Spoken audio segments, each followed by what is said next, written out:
நேத்திக்கு ஈவினிங் வந்து சரியான காத்து, நல்ல மழை வரும்ன்னு பார்த்தா, மழையே வரல. அப்படியே வந்து பக்கத்து ஊருக்கு வந்து போயிடுச்சு. சரி சூடா வந்து ஏதாவது சாப்பிடலான்னு கேட்டாங்க.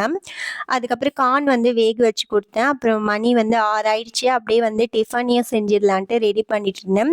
இன்னைக்கு வந்து இட்லி தான் வந்து செஞ்சிருந்தேன். வெஜ் குருமா வந்து செஞ்சிருந்தேன். டெய்லி இட்லி, தோசை வந்து கிடையாது. என்னைக்காவது ஒரு நாள் தான். தேங்காய் பேஸ்ட் ஒன்று அரைச்சிக்கிட்டேன். அதில் தேங்காய், முந்திரி பருப்பு, கொஞ்சம் சோம்பு, 2 பச்சை மிளகாய் போட்டு அரைச்சி வச்சுக்கிட்டேன். கடாயை நல்லா ஹீட் பண்ணிவிட்டு கொஞ்சமாக ஆயில் விட்டு ஹோல் ஸ்பைசஸ் வந்து சேர்த்துக்கிட்டேன். தக்காளி, வெங்காயம், இஞ்சி பூண்டு பேஸ்ட் போட்டு நல்லா வதக்கிட்டேன். என்கிட்ட கேரட், பீன்ஸ் இருந்துச்சு. அப்புறம் ஒரே ஒரு உருளைக்கிழங்கு இருந்துச்சு. அதையுமே வந்து கட் பண்ணி நல்லா வந்து சேர்த்து வதக்கி விட்டுக்கிட்டேன்.